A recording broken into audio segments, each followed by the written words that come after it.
Welcome to the Manufacturing Matters podcast with the Council of Industry.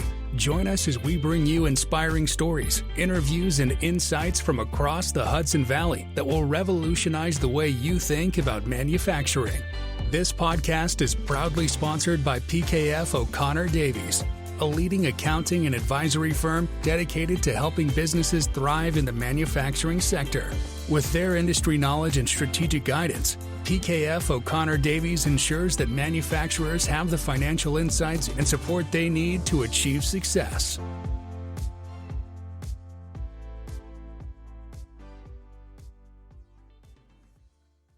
Hi, I'm Harold King, President of the Council of Industry, and I'm here with Sabrina HoSang Jordan, Chief Executive Officer for Caribbean Food Delights. Welcome, Sabrina. Thank you. First of all, thank you for doing this very much. We appreciate that, you're being here, and particularly the fact that you're due with your second child. Is that correct? Next week. That's exciting news. Congratulations for you. Tell us about Caribbean Food Delights. It's a fascinating story. I read your father's book, but tell us about the company and how it came to be. Sure. So both my parents, Vincent and Jeanette HoSang, started the business. They started out with a fried chicken store in the Bronx called Kingsbridge Delights in 1978. And they actually turned over that fried chicken store because it was a failing business. My dad realized that they kept using the oil over and over and not replacing it. So he started using, new oil, and the business grew. And then they started introducing the Jamaican cuisine and then also patties at that location in the Bronx. They outgrew that space, then moved to Dyer Avenue, also in the Bronx, right across from the number 5 train. That's where they started to produce all the patties and selling bakery products like the hardo bread, spiced fruit buns, cakes and pastries. And then I know they had a little competition from, one of the competitors. And there were some challenges, but then that was our flagship store. Right. And they had to get a bigger facility to produce the patties and the breads and the buns. So they located to Mount Vernon, which is now our bakery, Royal Caribbean Bakery. So Royal Caribbean Bakery and Caribbean Food Delights are affiliates. They're both making the patties and the bakery products in that location on a bigger scale. I think it's about 20,000 square feet. And that was in 1984, I think. And the flagship store was in 1980 in the Bronx, the Dyer Avenue one. So from 1984, my dad and mom decided to separate Caribbean Food Delights and Royal Caribbean Bakery and move Caribbean Food Delights up to Japan in Rockland County in 1994. They felt that it was the best thing to do because the FDA governs the bakery and the USDA governs the frozen food manufacturing part. So they separated the bakery from the frozen food facility. Caribbean Food Delights was now relocated to Tappan, New York in 1994. So we've been in Rockland for over 25 years. Wow. So, I had the pleasure of touring the facility and tasting the patties. I'm not sure everyone knows what a Jamaican patty is. Maybe you could describe its deliciousness for everybody. So sometimes when I say patty, people think I'm referring to a hamburger patty. Right. But it's actually a turnover with a filling. So there's either beef, chicken, or vegetable filling in the patty or the turnover. And actually some people refer to it as an empanada, but it's really a Jamaican patty. Right. Empanada is a little on the sweeter side. So we actually do make empanadas as well. Oh, do you? Okay. Yes. So that's Jamaican patties, very popular in Jamaica. It's like what a hamburger is to the United States. And that's what it is. Common like a street food or like a fast food that you would get to eat with your hands. Yeah. Yeah. Okay. And a lot of school children, they get that in their school lunches in Jamaica. Yeah, one of the things I found fascinating about the kind of the origin story back in the Bronx was the introduction of Jamaican cuisine because of the immigrant population around there. I thought that was a kind of a fascinating kind of twist to your father, who was quite the entrepreneur and a businessman, but finding something that was back to his roots. Yes, like you said, a lot of Jamaicans migrated to the United States for a better opportunity, just like my parents. They wanted to fulfill their American dream, and they did. Then they brought a piece of Jamaica to the United States for those that were craving, we call it Jamaica home. Jamaica. So Oh, that's right. when they say they want to go back home, they're talking about Jamaica. Okay, Jamaica. That's good to know. So the facility in Rockland County then, the 1994, about how big is that facility now? When we purchased it, it was about 73,000 square feet. Then we expanded in 2007. It's 103,000 square feet now. With the expansion, it's going to be slightly bigger because we are expanding the lunchroom for the employees. We outgrew the space. We're also renovating the office space, upgrading the current equipment to make it more efficient, which we're going to get 20% more production Wow. capacity. And also, we're actually making 40,000 patties an hour right now. So you could do the math. But we are also, the locker rooms, like the employee welfare areas, are also going to be renovated because when we started, we had about 80 employees and now we're at 150. So Wow. if we didn't have two shifts, I don't think we would have all fit. Wow. So it is two shifts. That's how it runs. Yes, two Okay. shifts. For the first shift, we have two lunch periods. And then for the second shift, we also have a dinner period, Gotcha. and they get breaks. But then there has to be a wash down. So it's not like 24/7. Right. So there's a cleanup time. And we don't work on Sundays. We I do guess some. that's my next question would be kind of describe the process for us. I mean, it is a frozen patty, so it goes from being, hot to cold really quick. If you could maybe kind of explain what you would see if you went through a tour. Sure. So we make everything from scratch, from the dough, which makes the crust of the patty, and also the filling. We ground the beef. So we buy frozen beef and we grind it ourselves. And that goes into big tubs. Then we cook it in a big kettle with all the secret ingredients. And then We won't. We won't ask. We won't ask. only three people know the recipe. Oh, really? So they're written Uh, down somewhere in a secret and kept in the safe, like, yes. yeah, coke. Yes. And then the dough, we have a flour silo. So we bring in a certain amount of flour and all the other ingredients and we mix it in a big mixer. Then the dough goes into also the tubs and then they go onto the line. The line is very sophisticated where it actually laminates the dough. So it makes it very flaky. And the meat gets pumped onto the dough and it folds it over, makes the turnover, crimps it. Then it goes right into a spiral oven. Well, we have a spiral oven and we also have a tunnel oven. So the spiral oven takes up less space because it's vertical, and the tunnel oven is horizontal. So that takes about 22 minutes at 400 degrees, and then it goes right into a blast freezer, which flash freezes it really quick. And then once that comes out, it gets packaged and goes right into the freezer. So you have enough. That's a lot. That's like 40,000 an hour. That's a lot of patties. And Yes. so obviously in a production facility like that, quality is your number one issue, but also compliance, right? Those I guess kind of go hand in hand. Talk about the relationship with the USDA.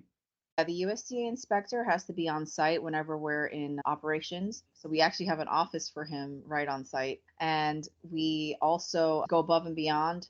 It's a voluntary audit that we participate in. It's called the SQF, Safe Quality Food. And we're at level 3, which is the highest level attainable. So it's actually recognized globally and it's very, very rigorous audit that we prepare for every year. This is our 13th year that we passed it. We actually passed it with a 97%, which is very hard to get, but we work very hard to make sure that the food safety and the quality is up to par, really above and beyond. So, like I said, it's a voluntary audit that we go through. It's not required, but we want to show our customers that we do go above and beyond with the quality and food safety. So then once it's frozen, you package it and It ship gets it. shipped out to distribution centers. So we ship out to Costco, BJ Sam's, Walmart's, ShopRite, local supermarkets. They're also internationally through PriceSmart and Cost You Less. We've even shipped to Bermuda. And I was really excited. We're bringing back Sabrina's Delights. So Wait. Sabrina's Delights is actually a puff pastry line of products that we developed.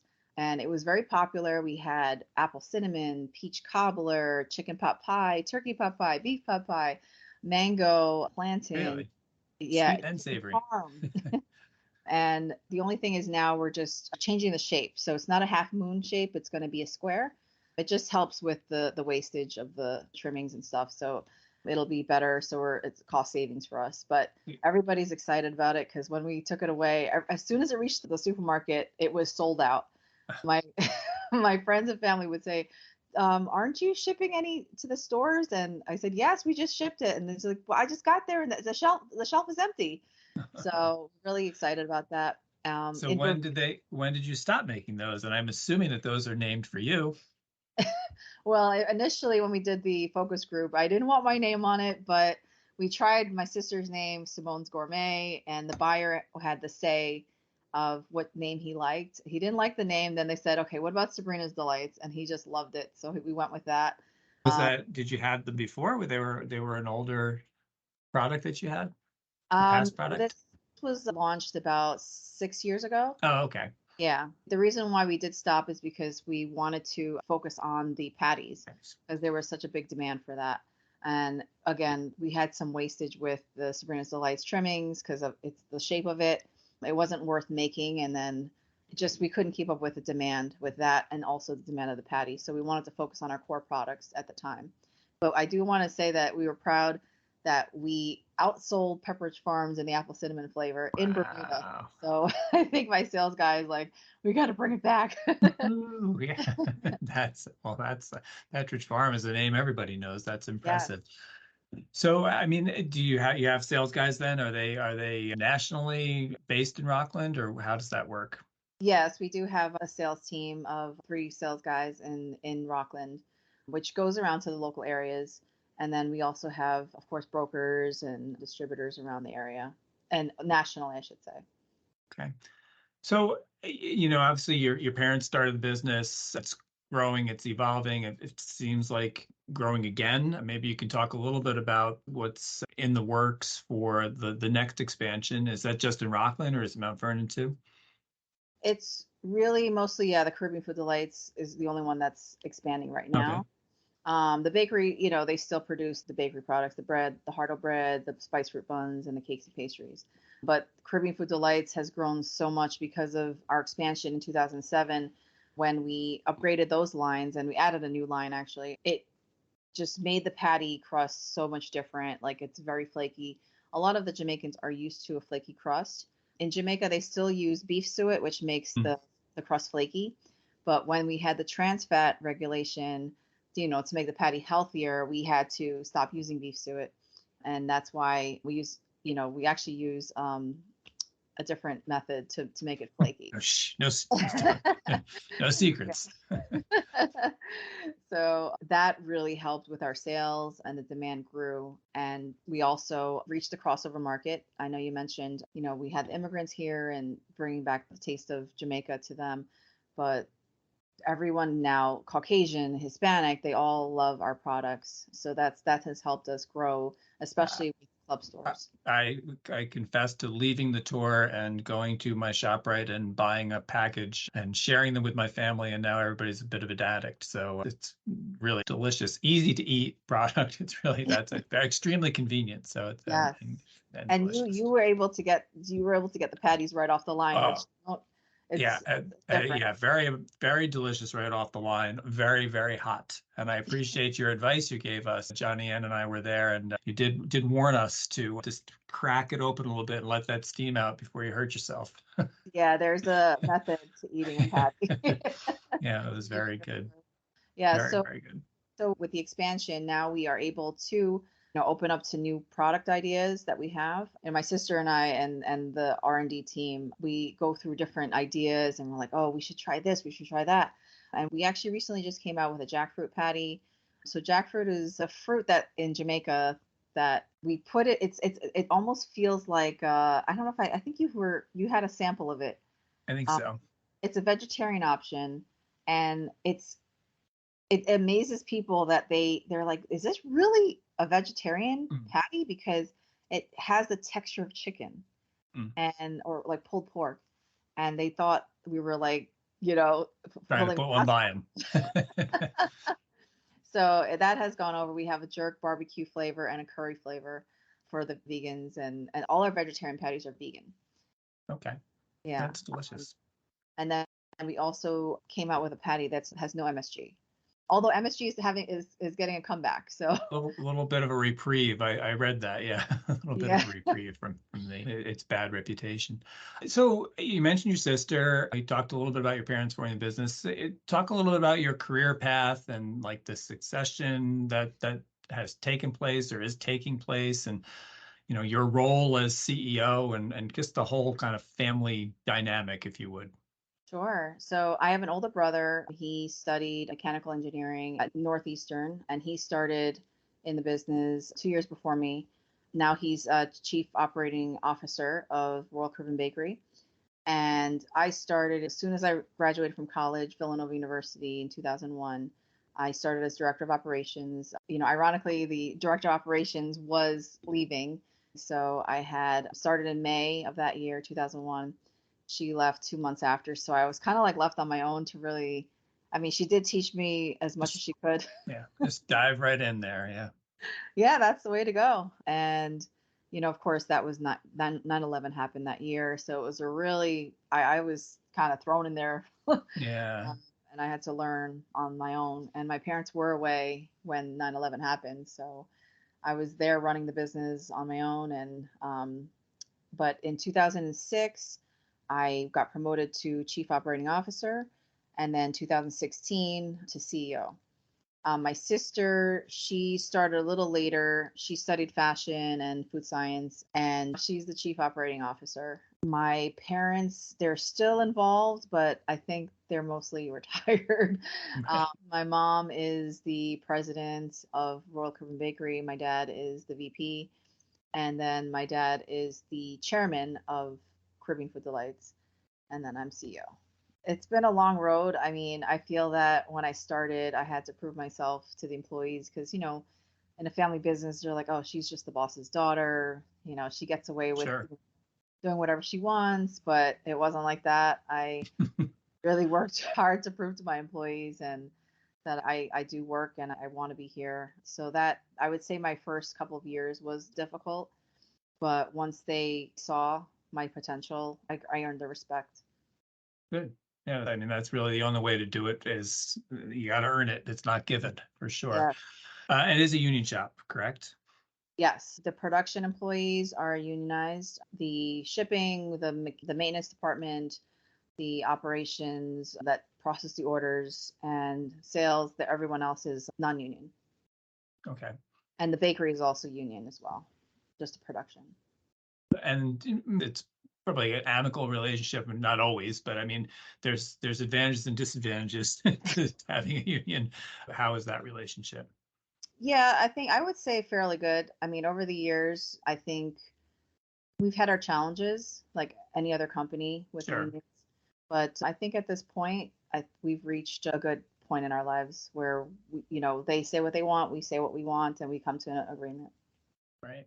Right. That's good. So, yeah, obviously walking in your father's footsteps. I mean, I'll just give you a chance to maybe say a little bit about him and the relationship as the kind of the entrepreneur and founder to this second generation. Often it's a challenge to bring the company to the next level. Is that if you had any positive, negative stories to talk about? Well, in terms of my dad always says that I was always following him around. So he always knew that I would be the one. Okay. And plus I showed interest early on. I always wanted to be my own boss. I knew I wanted to be in the family business. So Okay. I think having that relationship with my dad, and my dad is such a great teacher. I learned so much from him and things that, has helped me to get to where I am now. He's very hands-on, very humble, and just very hardworking. He doesn't give up. And that's what I love about him. And he's very helpful, always want to help others. He's helped our competitors even start their own business. Yeah, he Probably gave. not the smartest business tactic, but okay. Well, he has a big heart. So he's always giving advice to everyone, and people really appreciate that. They tell me, Dad, like they give me stories of how he's helped them. But family businesses, to answer your question, it's not easy. Sure. Because you're with them 24/7. You have to go to family events, you have to get along, and sometimes you don't, and sometimes you disagree on decisions. And I think what's important is to respect the position. So, if I'm CEO, respect that I'm going to make that decision. And of course, I'm not going to just be like, okay, well, this is what I want and this is what's going to happen. I do take in consideration my sister's ideas and my brother's ideas, but if I feel strongly about something and it usually works out, then I'll stand my ground and say, hey, this is what we're going to do. And they respect that. Good. But yeah, it's not easy, because when you go to a family affair and it's like, okay, well, you disagreed with me on this, and now I have to see you at this birthday party. Can we just set it aside for now? I hear It's you. important not to hold grudges. Yeah. So, it's interesting. I read your father's autobiography, which is amazing, and I recommend that to everybody. Thank you for sharing it with me. But he's such a hard worker and dedicated really all of his life to this business. And I clearly helped raise you almost within the business. What's the new work-life balance? Clearly you can't match that. Like nobody could reasonably, but in 2023, what are you trying to do in that regard, not just for yourself and your family, but for your employees as well? That's a very good question, because the women have it harder, I think, because my mom would watch us at home and she'd take care of the kids, and she actually had help. She had help from her sisters. They come from big families. Both of my families had at least 8 siblings in their family. So they would have aunts and their sisters and their brothers to help out. And we don't have that. I don't have that. Right. So it's me. I'm the one who's the main caretaker of the children. And I also am a working mom. So it's a little different for men. They get to just go to work and their wives take care of the children. So it's not easy balancing, home life and also work, but we get it done. And as they say, it does take a village. So we're just doing what we can to make sure that my daughter is being taken care of so I can go to work. Right. I guess that's all you can do. So what's next for Caribbean Food Delights? You mentioned a little bit about bringing back Sabrina's Delights, but what's next? There's a lot of product ideas that we've had that we couldn't do before because of the demand of the patties. So we're pretty excited that even like frozen meals, everybody wants something convenient. They don't want to cook, or they don't have time to cook. So we're looking more into convenience for our customers to make their lives easier. But we're really excited now that we have that ability, because we're upgrading the machines and stuff. So that sounds smart. Thank you. And I just want to say thanks. I always say thanks to our customers, our employees, and our supporters for their support. And this year we're celebrating 45 years in business. So we would not be here without their support. So I want to thank them all. Awesome. Well, congratulations on 45 years and at least 45 more. Thank you. Thank you very much, Sabrina. I really enjoyed our conversation. I've been speaking with Sabrina HoSang Jordan, Chief Executive Officer of Caribbean Food Delights, Inc. Thank you very much.